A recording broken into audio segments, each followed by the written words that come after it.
على آل سيدنا ومولانا محمد وبارك وسلم. الحمد لله نحمده ونستعينه ونستغفره ونؤمن به ونتوكل عليه ونعوذ بالله من شرور أنفسنا ومن سيئات أعمالنا. من يهد الله فلا مضل له ومن يضلل فلا هادي له. ونشهد أن لا إله إلا الله وحده لا شريك له ونشهد أن سيدنا ومولانا محمدا عبده ورسوله. أما بعد، أعوذ بالله من الشيطان الرجيم. بسم الله الرحمن الرحيم. قال النبي صلى الله عليه وسلم: من تمسك بسنتي عند فساد أمتي فله أجر 100 شهيد، أو كما قال عليه الصلاة والسلام. صدق الله العظيم وصدق رسوله النبي الكريم، ونحن على ذلك لمن الشاهدين والشاكرين، والحمد لله رب العالمين. میرے محترم دینی بھائیوں، گزشتہ جمعہ میں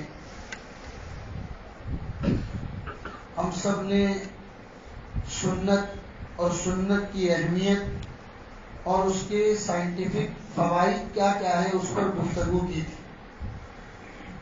سب سے پہلے تو ہم اللہ کا شکر ادا کریں کہ اس نے ہمیں نبی پاک صلی اللہ علیہ وسلم جیسی مبارک ذات ہمیں عطا فرمائی. آپ کے طریقے سنت کی شکل میں اللہ نے ہم کو عطا فرمائے. دعا کرے کہ اللہ تعالیٰ ان طریقوں پر ہمیں موت تک عمل کرنے کی توفیق عطا فرمائے. گزشتہ جمعہ میں آپ نے سنا کہ وہ سنتیں جو نبی پاک صلی اللہ علیہ وسلم نے کھانے کے طریقے میں، پینے کے طریقے میں، سونے کے طریقے میں جو ہمیں بتائی، اس کے اخروی اعتبار سے جو فائدے ہیں وہ تو لامحدود ہیں، لیکن دنیاوی اعتبار سے سائنٹیفک کے طریقے سے اس کے جو فوائد ہیں وہ ہمارے سامنے آئے. خاص طور پر ہم نے بتایا تھا کہ رسول اکرم صلی اللہ علیہ وسلم نے جو کھانا کھانے کی ہمیں تعلیم دی، اس میں فرمایا کہ بھائی چھوٹا لقمہ لے کر کھانا کھایا جائے تاکہ انسان اس کو زیادہ سے زیادہ چبا سکے. اور جب انسان کوئی بھی کھانا زیادہ چبا کر پھر اس کے بعد پیٹ میں اتارتا ہے تو معدے کا کام آسان ہو جاتا ہے اور اس چیزوں کو، کھائی ہوئی چیزوں کو ہضم کرنے میں سہولت ہو جاتی ہے. یہ طریقہ محمد رسول اللہ صلی اللہ علیہ وسلم کے طریقوں میں ہمیں بتایا گیا. پھر کھانے کے بعد، کھانے کے دوران ایک طریقہ یہ بھی بتایا کہ جو بھی کھانا کھائے محمد رسول اللہ صلی اللہ علیہ وسلم اپنے ہاتھ سے کھانا تناول فرماتے. اس زمانے میں چمچوں کا اور کانٹوں کا کوئی تصور نہیں تھا، کانٹا چمچ کا کوئی تصور نہیں تھا. حضور اپنے ہاتھ سے تناول فرماتے تھے، جن کے حوالے سے ابھی میں آپ کے سامنے بات کرتا ہوں. وہ پیر ذوالفقار دامت برکاتہم، وہ اپنے زمانے کے بہت بڑے انجینئر گزرے ہیں اور ان کا ایک لمبا زمانہ یورپ کے مختلف ممالک کے ریسرچ سینٹر میں گزرا ہے. وہ فرماتے کہ ایک مرتبہ ہم اپنے ریسرچ سینٹر کے کچھ ممبران کے ساتھ لنچ میں کھانے کے لیے بیٹھے تو میں نے دیکھا کہ میرے پاس بیٹھے ہوئے کچھ گورے اپنے ہاتھ سے کھانا کھا رہے، جبکہ ٹیبل پر سپون وغیرہ تمام چیزیں موجود ہیں، تمام چمچ کانٹا سب موجود ہیں، پھر بھی میں نے دیکھا کہ وہ لوگ اپنے ہاتھ سے کھانا کھا رہے. پھر ذوالفقار کہتے ہیں کہ میں نے ان سے پوچھا کہ بھائی کیا بات، ہاتھ سے کھانا کھا رہے؟ کہا کہ ہم نے پچھلے کئی دنوں سے کھانا ہاتھ سے کھانا شروع کر دیا. پوچھا ایسی کیا بات ہے؟ کہا نئی تحقیق آئی. وہ لوگ حضرت پیر ذوالفقار سے بات کرتے ہوئے یوں کہہ رہے ہیں کہ نئی تحقیق یہ آئی ہے کہ جب انسان ہاتھ سے کھانا کھاتا ہے، کھانے کے دوران اس کی انگلیاں اس کے منہ میں جاتی ہیں، زبان سے ٹچ بھی ہوتی ہے، اور جو کھانا اس کے پیٹ میں اترتا ہے انگلیوں کے پوروں سے ایک قسم کا پلازما نکلتا ہے، جس کو عام طور پر دیکھا نہیں جا سکتا، مائکروسکوپ سے دیکھا جا سکتا ہے کہ وہ چھوٹے چھوٹے جراثیم اور پلازما کی شکل میں ہوتے ہیں، اور جو کھانے ساتھ وہ پلازما پیٹ میں جاتے ہیں، ہضم کے نظام کو عمدہ بناتے ہیں. اور اگر آپ چمچ اور کانٹے سے کھانا کھائیں گے تو وہ پلازما جو قدرتی ہے وہ آپ کو مل نہیں پائیں گے. کھانے کے ساتھ یہی انگلیوں کے پوروں سے نکلنے والے وہ پلازما کھانے میں جاتے ہیں اور کھانے کے نظام کو، اندر کے نظام، ہضم کے نظام کو آسان بنا دیتے ہیں اور کھانا آسانی سے ہضم ہو جاتا ہے. جب سے ہم نے اس ریسرچ کو پڑھا ہے، ہم نے ارادہ کر دیا کہ ہم کھانا ہاتھ سے کھائیں گے. پھر ذوالفقار کہتے ہیں کہ میں نے کہا اللہ اکبر، ان لوگوں کی سالوں سال کی ریسرچ اور تحقیق ایک مستحب کے اوپر جا کر ٹھہر گئی. ایک مستحب کے اوپر جا کر ٹھہر گئی، نبی پاک صلی اللہ علیہ وسلم کی سنت کے طریقے کے اوپر جا کر ٹھہر گئی. یہ بات تو میرے اور آپ کے آقا محمد رسول اللہ نے برسوں پہلے ہمیں بتائی تھی کہ کھانا ہاتھ سے کھایا جائے. پھر یہ بھی تعلیم دی کھانے کے بعد ان انگلیوں کو جتنا ہو سکے چوس کر ان تمام انگلیوں کو چاٹ کر صاف کیا جائے. کیوں؟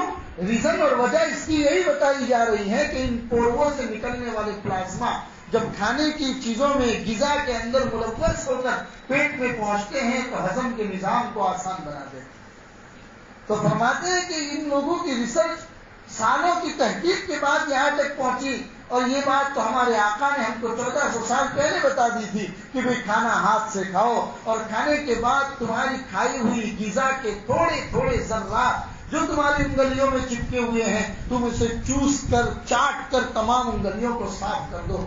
جتنا تم اس کو چاٹتے ہو اتنا ہی تمہارے نظام جو ہضم کا نظام ہے وہ آسان ہو جاتا ہے.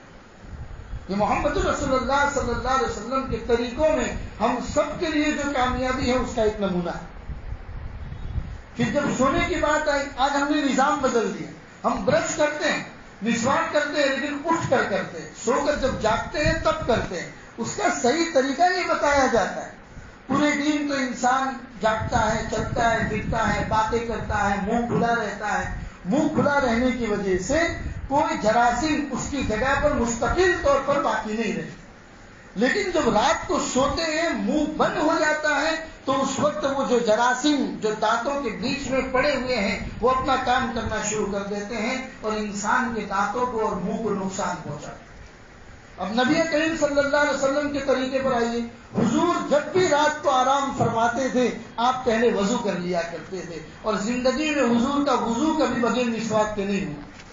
فرماتے تھے حضور رسول اکرم صلی اللہ علیہ وسلم فرماتے تھے مجھے اپنی امت پر اگر مشقت کا خوف نہ ہوتا تو میں مسواک کو فرض قرار دیتا. کتنی بڑی سنت ہے میرے بھائی. ہم چھوٹی سی سنت سمجھتے ہیں، شاید اس کو ادا کرنے کی طرف توجہ بھی نہیں کرتے.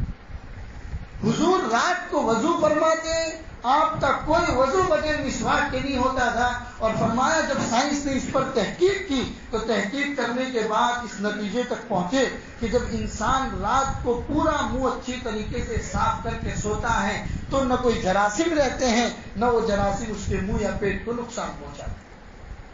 یہ طریقہ تو رسول اکرم صلی اللہ علیہ وسلم کا بتایا ہوا طریقہ ہے میرے بھائیوں. حضور نے 1400 سال پہلے بتا دیا رات کو سو. نہ معلوم پورے دن میں کتنی غذائیں ہم کھاتے ہیں، اور ہمارے دانتوں کی جو بناوٹ ہے وہ بالکل سیدھی تو ہے نہیں، گیپ ہوتا ہے. اور اسی طریقے سے ہماری داڑھوں کے اندر بھی گیپ ہوتا ہے. کتنے ہماری کھائی ہوئی غذاؤں کے کچھ حصے ہماری دانتوں میں پھنس جاتے ہیں. وہی پوری رات جب منہ بند رہتا ہے تو اسی میں سے وہ جراثیم، زہریلے جراثیم پیدا ہوتے ہیں، اور وہ جراثیم منہ کو اور دانتوں کو اور اس کی جڑوں کو نقصان پہنچاتے ہیں. حضور کا طریقہ دیکھیے، اللہ کے رسول کے بتائے ہوئے طریقے پر اگر عمل کرتے ہیں تو اس طرح کی کوئی بات نہیں. ہمارا جسم کا بھی فائدہ اور سنت پر عمل کرنے کی وجہ سے آخرت کا فائدہ ہی فائدہ ہے میرے بھائی. اللہ تبارک و تعالی ہم سب کو سنت نبوی کو صحیح معنی میں سمجھنے کی توفیق عطا فرمائے. حضرت پیر ذوالفقار نے اپنی کتاب میں ایک جگہ پر اور لکھا کہ ایک مرتبہ ہم وضو کر رہے ہیں، ہم نے دیکھا کہ ایک پارک میں ہم نے وضو کرتے کرتے ایک گورا آدمی ہم کو بڑی دیر سے ہمارے پورے وضو کے نظام اور سسٹم کو دیکھ رہا ہے. پورا وضو اس نے دیکھا. سنت وضو کیسا ہوتا ہے میرے بھائیو؟ آج تو ہم سنت وضو بھی بھول گئے. اللہ ہماری اس کوتاہی کو معاف فرمائے. مسجد میں پہنچ گئی ہیں 5 منٹ باقی ہو، ایسے دوڑے اور پھر بس پانی تیزی سے آنا چاہیے اور ہاتھ منہ دھو لیا اور آ کے مصلی پر کھڑے ہو. سنت کے مطابق اگر وضو انسان کرتا ہے تو ہزاروں بیماریوں سے محفوظ ہو جاتا ہے کہ جس میں انگلیوں کا خلال ہے، پیروں کی انگلیوں کا خلال ہے، خاص طور پر مسح کا صحیح طریقہ تو ہم بھول ہی گئے، مسح کا صحیح طریقہ ہی بھول گئے، ہاتھ بھگویا، سر پہ پھیرا اور پھر اس کے بعد فوراً پیر دھونا شروع کر دیا۔ مسح کا سنت طریقہ یہ ہے میرے بھائیوں کہ جس طریقے سے ہم نے پورا ہاتھ بھگو دیا، بھگونے کے بعد یہ 3 انگلیوں کو ایسے ملایا جاتا ہے، ایسے 3 انگلیوں کو ملانے کے بعد آگے پورے سر سے ہم پیچھے تک اس کو لے جاتے ہیں۔ پھر اس کے بعد جو یہ شہادت کی انگلی ہے، اس شہادت کی انگلی کو ہم کان کے تمام سوراخ والے حصے کے اندر گھماتے ہیں، اور پھر اس کے بعد یہ جو انگوٹھا ہے اس انگوٹھے کو ہم کان کے پیچھے والے حصے میں گھماتے ہیں، تو ہمارا یہ حصہ جو پانی کے اندر تھا وہ پورا کا پورا ہمارے سر میں آ گیا، لیکن ہمارے ہاتھ کا یہ حصہ ابھی تک پانی میں باقی ہے، تو فرمایا کہ گردن کا مسح کرو۔ یہ سنت طریقہ ہے مسح کا میرے بھائی، یہ سنت طریقہ۔ اللہ میری کوتاہی کو معاف فرمائے، اتنے اہتمام کے ساتھ مجھ سے ہی ادا نہیں ہوتا، اس کوتاہی کو اللہ معاف فرمائے۔ سنت ہے، ان سنتوں پر اگر عمل کیا جائے۔ پھر ذوالفقار کہتے ہیں کہ ہمارے وضو ہوتے ہوئے ایک گورے آدمی نے بڑی دھیان کے ساتھ دیکھا، اور دیکھنے کے بعد ہم سے پوچھا کہ آپ کہاں سے اور آپ کون سے مذہب سے تعلق رکھتے ہیں؟ فرمایا کہ مسلمان۔ کہ ابھی آپ کیا کر رہے تھے؟ کہ وضو کرتا ہوں۔ کیسا آپ دن میں کتنی مرتبہ کرتے ہیں؟ کہ کم سے کم 5 مرتبہ، 5 مرتبہ نماز ہم پر فرض ہیں، تو کم سے کم ہم 5 مرتبہ تو کرتے ہی کرتے ہیں، زیادہ اگر اللہ توفیق دے دے تو زیادہ بھی کر لیتے ہیں۔ تو انہوں نے کہا کہ آپ کو پتا ہے کہ ہم کون ہیں؟ ہمارے اس ملک کے واشنگٹن کے علاقے کا جو سب سے بڑا مینٹل ہاسپٹل ہے اس کا میں سب سے بڑا سرجن ہوں، مینٹل ہاسپٹل کا سرجن ہوں میں۔ کتنے دنوں سے ہم لوگوں اس بات کی تحقیق میں لگے تھے کہ آخر پاگل ہونے کی وجوہات کیا کیا ہیں۔ تو جو پاگل ہونے کی وجوہات ہمیں سمجھ میں آئی، اس میں سب سے بڑی وجہ، سب سے بڑا ریزن یہ تھا کہ انسان کے دماغ کی نسوں سے جو بھی تعلق ہوتا ہے وہ تمام رگیں زیادہ تر گردن کے پیچھے سے ہو کر گزرتی ہیں۔ جتنی رگیں انسان کے دماغ میں پہنچتی ہیں وہ تمام رگوں کا تعلق گردن کے ساتھ ہے۔ تو بتایا کہ خاص طور پر وہ لوگ جو اپنے بال، اپنے گردنوں کو چھپا کر رکھتے ہیں، اتنے بڑے بال رکھتے ہیں کہ جس سے گردنیں چھپ جاتی ہیں اور گردن کے اندرونی حصے کو تازگی والی ہوا نہیں مل پاتی، وہ لوگ عام طور پر پاگلپن کے شکار ہو جاتے ہیں۔ یہ گردن کی جو رگیں ہیں ان کو تر کرنا ضروری ہے۔ ہم نے سوچا کہ 24 گھنٹے میں کتنی مرتبہ اگر گردن کی رگوں کو تر کیا جائے تو پاگلپن جیسی بیماری سے بچا جا سکتا ہے۔ تو ہمارا ریسرچ اس بات تک پہنچا ہے کم سے کم 24 گھنٹے میں 4 مرتبہ اگر اس کو تر کیا جائے تو انسان کبھی پاگل نہیں ہوتا۔ تو کہا آپ یہ وجہ جانتے تھے؟ تو انہوں نے کہا کہ میں تو نہیں جانتا تھا کہ یہ تو ہمارا اسلامی طریقہ ہے، آپ کا ریسرچ اب بتا رہا ہے۔ میرے آقا محمد رسول اللہ صلی اللہ علیہ وسلم نے 1450 سال پہلے ہمیں وضو کرنے کا اور مسح کرنے کا یہ طریقہ بتایا۔ دیکھو یہ سائنٹیفک فائدہ ہوا میرے بھائیوں، دنیاوی اعتبار سے۔ حالانکہ ہمیں سنت پر عمل کرنے کے لیے ان وجوہات کو جاننے کی کوئی ضرورت نہیں ہے، ہم تو قربان ہے محمد رسول اللہ صلی اللہ علیہ وسلم پر اور آپ کے بتائے ہوئے طریقوں پر۔ آپ نے بتا دیا، ریزن ہمیں سمجھ میں آئے نہ آئے ہمیں تو ماننے کے لیے ہم تیار، کیونکہ ہمارے اس میں دنیاوی بھی فائدہ ہے اور اخروی بھی فائدہ ہے۔ اللہ ہمیں صحیح معنوں میں سنت کو سمجھنے کی اور اس کو اپنی زندگی میں اپنانے کی توفیق عطا فرمائے۔ میں نے گزشتہ جمعہ میں ایک بات اور بتائی تھی کہ عام طور پر آج کل ہمارا معاشرہ جو ہے وہ بدخوابی کا شکار ہے، برے خواب آنا۔ چھوٹے چھوٹے بچے جو ہمارے پاس ہمارے پہلو میں بیڈ پر سوئے ہوئے رہتے ہیں، اچانک رات میں بچوں کا بگڑنا، اچانک رونے لگنا، اور بچے ہی نہیں اب تو بڑے لوگوں کی شکایت ہو گئی ہے۔ ایسے ایسے خواب آتے ہیں، انسان کبھی کبھی اپنے آپ کو ایکسیڈنٹ میں پاتا ہے، کبھی کبھی انسان اپنے آپ کو کسی کھڈے میں گرتا ہوا پاتا ہے، کبھی کبھی انسان خواب میں یہ دیکھتا ہے کہ کوئی اس پر اٹیک کر رہا ہے۔ اس طریقے کی بدخوابی کا شکار ہر 100 میں سے 50 آدمی اس کا شکار ہے میرے بھائی، ہر 100 میں سے 50 آدمی اس کا شکار ہے۔ وجہ کیا ہے؟ سونے کا طریقہ سنت کے مطابق جو محمد رسول اللہ صلی اللہ علیہ وسلم کا بتایا ہوا تھا، ہم نے اس کو پسے کچھ کرایا۔ محمد رسول اللہ کا وہ طریقہ ہی ہمیں معلوم نہیں ہے. حضور نے فرمایا کہ بھائی آپ داہنی کروٹ کے اوپر سویا کرو تو اس وقت آپ کا جو یہ دل ہے وہ بالکل فری ہو جاتا ہے, فزیکل پریشر اس کے اوپر نہیں پڑتا ہے. فری ہونے کی وجہ سے کم وقت میں آپ کی نیند پوری ہو جاتی ہے. ورنہ ہم دیکھیے 7 گھنٹہ ایک تندرست آدمی کے لیے ڈاکٹروں کا کہنا ہے پورے دن میں 8 گھنٹے کی نیند کافی. ہم 12 گھنٹہ 10 گھنٹہ کبھی کبھی سو جاتے ہیں, پھر بھی اپنے آپ میں تھکان محسوس کرتے ہیں, اپنے آپ میں سستی اور کاہلی محسوس کرتے ہیں, اپنے آپ کو فری پاتے ہی نہیں. وجہ اس کی یہ ہے کہ ہمارے سونے کا طریقہ محمد الرسول اللہ صلی اللہ علیہ وسلم کے بتائے ہوئے طریقے کے مطابق نہیں.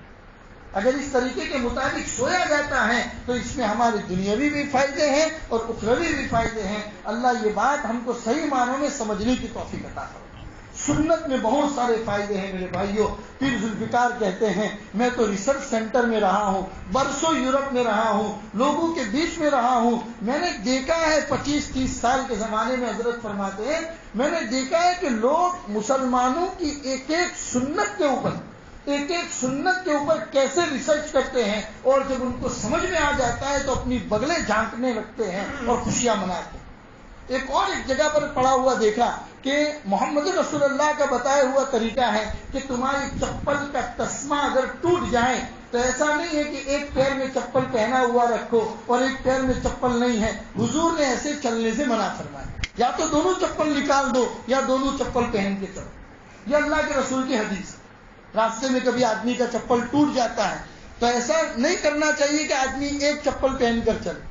حضور کا بتایا ہوا طریقہ یہ ہے کہ یا تو دونوں چپل نکال دو یا دونوں پہن کر چلو. لوگوں نے اس پر بھی ریسرچ کیا کہ محمد رسول اللہ صلی اللہ علیہ وسلم کی بتائی ہوئی کوئی بات دینی یا دنیاوی فائدے سے خالی نہیں ہوتی, لہذا اس پر بھی ریسرچ کرنا چاہیے. تو پتہ چلا انسان کی جو یہ باڈی ہے, انسان کا جو بدن ہے, اور اس پر خاص طور پر جو اللہ نے یہ جلد اور چمڑی بنائی ہے, اس چمڑی میں اللہ نے چھوٹے چھوٹے سوراخ بنائے اور اسی سوراخ سے ہم کو پسینہ آتا ہے.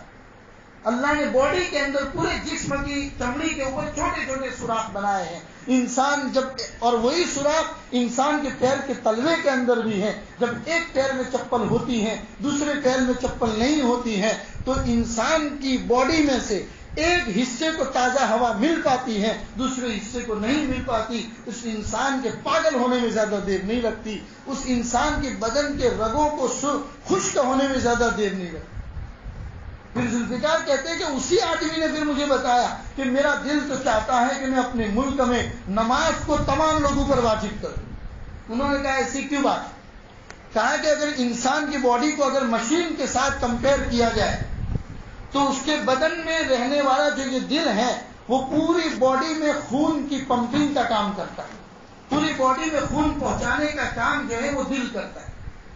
اور آپ دیکھیے 3 منزلہ اگر کوئی عمارت ہے اور موٹر جو لگائی گئی ہے تو وہ موٹر کا پانی پہلے منزلے پر جتنی پریشر سے پہنچتا ہے دوسری اور تیسری منزلے پر اتنی پریشر سے پانی نہیں پہنچتا. اگر آپ کو سب منزلے پر پریشر سے پہنچانا ہے تو موٹر اوپر رکھنی پڑے گی, تب جا کے تمام لوگوں کو ایک پریشر کے ساتھ پانی مل سکتا ہے. تو کہا کہ انسان کا دل اوپر ہے, اب دل کے نیچے جتنے اعضاء ہیں تمام کو تو خون برابر پریشر سے ملتا ہے, لیکن دل کے اوپر جو انسان کا یہ جو جسم ہے اس کو اتنی برابر پریشر کے ساتھ خون نہیں ملتا ہے. لیکن یہی انسان جب رکوع کرتا ہے, یہی انسان جب سجدہ کرتا ہے, سجدہ کرنے کی وجہ سے کیا ہوتا ہے کہ دل اوپر ہو جاتا ہے, سر کا حصہ نیچے ہو جاتا ہے. جس پریشر کے ساتھ انسان کے سر کے اندر رہنے والی رگوں کو خون ملنا چاہیے وہ پورا کا پورا خون اس کو ملتا ہے. اور اگر سجدہ لمبا کر دیا جائے تو چھوٹی چھوٹی رگیں جو آنکھ کی پتلیوں میں اور آنکھ کے پورووں کی پتلیوں میں جو چھوٹی چھوٹی رگیں ہیں ان تمام رگوں کے اندر خون برابر پہنچتا ہے اور وہ انسان ایک طرح کی تازگی محسوس کرتا ہے. محمد رسول اللہ کا طریقہ ہے کہ رسول اکرم صلی اللہ علیہ وسلم جب نماز پڑھاتے تھے تب تو آپ مختصر نماز پڑھاتے تھے, لیکن اللہ کے رسول کے اکیلی جو نماز ہوتی تھی حضور بڑی لمبی لمبی نمازیں پڑھتے تھے. صحابہ نے فرمایا کہ حضور کے پیروں میں ورم آ جاتا تھا, اتنی لمبی نمازیں اللہ کے رسول پڑھا کرتے تھے. اور سجدہ اللہ کے رسول کا انتہائی لمبا ہوتا تھا. اور انسان جب زیادہ سجدہ لمبا کرتا ہے، خون تمام رگوں میں پہنچتا ہے تو پوری باڈی میں اور خاص طور پر سر اور چہرے کے حصے میں ایک طرح کی تازگی محسوس ہوتی ہے اور اس انسان کا چہرہ ہمیشہ چمکدار ہو جاتا ہے۔ تو یہ سنتوں کے جتنے بھی فائدے بیان کرو میرے بھائیوں کم ہیں۔ دنیا کو ایک نہ ایک دن آخر موڑ کر اللہ کے رسول صلی اللہ علیہ وسلم کے بتائے ہوئے طریقوں کے مطابق آنا ہے۔ ہم تو اللہ کا جتنا شکر ادا کریں اتنا کم ہے کہ اللہ نے ہم کو ایک مسلمان گھر میں پیدا فرمایا۔ محمد رسول اللہ صلی اللہ علیہ وسلم جیسی مبارک ذات اللہ نے ہمیں آئیڈیل اور نمونے کے طور پر عطا فرمائی۔ ہمیں اب کام یہ کرنا ہے کہ آپ کے بتائے ہوئے طریقوں کو اپنی زندگی میں اپنائیں اور خاص طور پر سنت کو سنت سمجھ کر کریں، تاکہ دنیاوی فائدہ جو ملنا ہے سو مل کر رہے گا، اخروی فائدہ یہ ہے کہ محمد رسول اللہ کے طریقوں پر اگر زندگی گزاری ہوگی تو کل قیامت کے دن آپ کے مبارک ہاتھوں سے ہمیں جام کوثر نصیب ہو۔ اللہ ہمیں سنتوں کی حقیقت کو سمجھنے کی توفیق عطا فرمائے۔ اخیر میں ضروری ایک اعلان یہ تھا میرے بھائی جمعیت علماء بھروچ کی طرف سے، یہ تھا کہ ہم اپنے گھر کی مستورات اور بچیوں کو پردے کے عنوان کی تعلیم کی اہمیت دلائیں۔ اپنے گھر کے اندر گھر کی بڑی بڑی عورتوں کو انہیں بتائیں کہ پردہ اسلام میں کیا حیثیت رکھتا ہے، کیا اہمیت رکھتا ہے۔ پردہ تو ایک ایسی چیز ہے کہ حضرت عمر فاروق رضی اللہ تعالیٰ عنہ اللہ کے رسول صلی اللہ علیہ وسلم سے بار بار آ کر یہ کہا کرتے تھے، یا رسول اللہ مدینہ کی عورتوں پر پردہ فرض کیوں نہیں کرتے؟ تب تک قرآن کریم کے اندر پردے کی کوئی آیتیں نہیں اتری۔ 18ویں پارے میں قرآن کریم کی سورۃ النور 18ویں پارے میں جو پردے کی آیتیں ہیں وہ تب تک اللہ نے اتاری نہیں تھی۔ اللہ نے وہ آیتیں حضرت عمر کی چاہت کے مطابق اللہ نے وہ آیتیں اتاری، بار بار کہا کرتے اور فرماتے تھے کہ یا رسول اللہ اگر میرا بس چلے تو میں کسی عورت کو مسجد نبوی میں آنے کی اجازت نہ دوں۔ اور خود حضرت عائشہ صدیقہ رضی اللہ تعالی عنہا اپنی آخری زمانے میں یہ فرمایا کرتی تھی، اگر آج اللہ کے رسول ہم سب کے بیچ میں ہوتے تو عورتوں کو مسجد میں آنے سے منع کر دیں۔ اس زمانے میں حضرت عائشہ اپنے زمانے کی بات کر رہی میرے بھائیوں، تب سے لے کر اب تک تو تقریباً 1300-1350 سال کا عرصہ گزر چکا۔ تو پردہ اسلام میں کیا حیثیت رکھتا ہے، کیا اس کی اہمیت ہے، یہ ہم سب کی ذمہ داری ہے کہ ہم اپنے ماتحتوں کو سمجھائیں۔ یہاں بیٹھا ہوا ہر انسان اگر اس کی فکر کر لے کہ میں اپنے گھر کی عورتوں کو، اپنی بچیوں کو پردے کی اہمیت اگر دلاؤں گا تو انشاءاللہ معاشرے کے اندر ایک بہت بڑے حصے کو پردے کی تعلیم کی اہمیت سمجھ میں آئے گی۔ ابھی آپ دیکھ رہے ہیں کہ پچھلے کئی دنوں سے کرناٹک کے اس علاقے میں کالج میں پردہ کے اوپر جو پابندی لگانے کی وجہ سے کس طریقے کے مستقل کورٹ میں اس کے واقعات چل رہے ہیں۔ ایک بچی نے نعرہ تکبیر بلند کرتے ہوئے کالج میں انٹری لی اور وہاں پر کچھ گدڑ قسم کے بچے تھے جنہوں نے نہ معلوم کون سا نعرہ لگایا، وہ بچی راتوں رات اسٹار بن گئی۔ پوری دنیا کی طرف سے اس کو شیرنی، اسلام کی شیرنی کا لقب دیا گیا۔ میں تو کہتا ہوں میرے بھائیو وہ تو اسلام کی شیرنی بن گئی، ہم اسلام کے شیر کا ہیں، ہم اسلام کے شیر کا ہیں۔ ہم کب سنت نبوی اور آقا کے بتائے ہوئے طریقوں کو، خاص طور پر پردے کا جو طریقہ ہے اس کو ہم اپنی زندگی میں کب اپنائیں گے؟ پھر دوسری اور ہم ضروری بات یہ ہے کہ پردہ صرف مردوں پر نہیں ہے، یہ بات عورتوں کو سمجھانے کی ضرورت ہے۔ عورتوں کی ایک بہت بڑی تعداد یہ سمجھتی ہیں کہ پردہ مردوں پر ہے، عورتوں پر نہیں۔ حالانکہ قرآن کریم کے 18ویں پارے میں اللہ نے دونوں آیتیں اتاری ہے۔ قُلْ لِلْمُؤْمِنِينَ يَغُضُّوا مِنْ أَبْصَارِهِمْ وَيَحْفَظُوا فُرُوجَهُمْ، مومنین سے کہہ دیجئے کہ وہ اپنے شرمگاہوں کی حفاظت کرے اور اپنی نظروں کو نیچی جھکی ہوئی رکھے۔ اسی کے ساتھ فوراً دوسری آیت ہے وَقُلْ لِلْمُؤْمِنَاتِ يَغْضُضْنَ مِنْ أَبْصَارِهِنَّ وَيَحْفَظْنَ فُرُوجَهُنَّ، مومنات عورتوں سے بھی کہہ دیجئے کہ وہ اپنی نگاہوں کو نیچی جھکی ہوئی رکھیں اور اپنی شرمگاہوں کی حفاظت۔ جتنا پردے کی تعلیم اور پردے کی طرف توجہ مردوں کو دی گئی ہے اس سے کہیں زیادہ عورتوں کو دی گئی ہے میری بات۔ لہٰذا یہ باتیں عورتوں کو سمجھانے کی ضرورت ہے کہ پردوں کا تعلق جتنا مردوں کے ساتھ ہے اتنا کہیں عورتوں کے ساتھ۔ ایک مرتبہ نبی اکرم صلی اللہ علیہ وسلم اپنے گھر میں تشریف فرمائے، اللہ کے رسول کی مجلس میں ام سلمہ رضی اللہ تعالیٰ عنہ بیٹھی ہوئی اور دوسری طرف ام میمون رضی اللہ تعالیٰ عنہ، حضرت میمونہ رضی اللہ تعالیٰ عنہ بیٹھی ہوئی، اور سامنے سے عبداللہ ابن ام مکتوم ایک صحابی تشریف لا رہے، حالانکہ وہ نابینا تھے، دیکھ نہیں سکتے۔ جب وہ آنے لگے تو اللہ کے رسول نے حضرت میمونہ اور ام سلمہ رضی اللہ عنہما سے فرمایا کہ جاؤ ان سے آپ دونوں پردہ کرو. انہوں نے کہا یا رسول اللہ وہ تو نابینا ہے، وہ تو ہمیں دیکھ نہیں سکتے. حضور نے فرمایا کہ میمونہ ام سلمہ پردہ کرو. انہوں نے کہا یا رسول اللہ وہ تو نابینا ہے. حضور نے فرمایا وہ نابینا ہے، تم تو نابینا نہیں ہو، تمہیں تو پردہ کرنا ہے. شریعت نے جیسے مردوں کو عورتوں کو دیکھنے کی اجازت نہیں ہے نامحرم عورتوں کو، تو عورتوں کے لیے بھی یہ مسئلہ ہے کہ وہ نامحرم مردوں کو نہ دیکھیں. اس بات کی تعلیم اپنے گھر میں بچیوں کو دلائے. جب تک معاشرے میں پردہ جیسی اہم چیز باقی رہے گی میرے بھائیوں، میرا اور آپ کا معاشرہ اپنی حیا اور شرم کے اوپر باقی رہے گا. اور جس معاشرے میں حیا اور شرم انعقا ہو جاتی ہے، چلی جاتی ہے، سب سے پہلا وہ معاشرہ زنا کا شکار ہو جاتا ہے. اور جس معاشرے میں زنا جیسی بیماری جب شامل ہو جاتی ہے، پھر وہ چاہے بیت اللہ کے پردے پکڑ کر بھی دعا کرے، اللہ ان کی دعاؤں کو آسمان سے اوپر بھی نہیں اٹھاتا.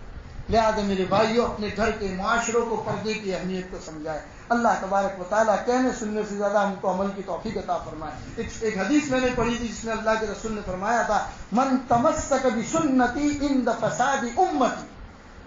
ہم سب کے لیے یہ اللہ کے رسول نے فرمایا من تمسک بسنتی عند فساد امتی، میری امت کے فساد کے موقع پر جو بھی آدمی میری سنت کو پکڑ کے رکھے گا. اللہ کے رسول فرما رہے ہیں میری امت جب فساد میں مبتلا ہو اس وقت جو بھی آدمی میری سنت کو پکڑ کے رکھے گا فَلَهُ أَجْرُ مِئَةُ شہید. اللہ کے رسول نے فرمایا 100 شہیدوں کا اجر اس کو ملے. ایک شہید کا اجر کیسا ہے؟ کوئی حساب کتاب نہیں، سیدھا جنت میں داخلہ ہے. تو فرمایا 100 شہیدوں کا اجر اس آدمی کو ملے گا جو ایک سنت کو زندہ کرے گا. لہذا میرے بھائی اللہ ہمیں سنت کو زندہ کرنے والا بنائے. وصلی اللہ علی النبی الکریم وعلی آلہ واصحابہ اجمعین برحمتک یا ارحم الراحمین.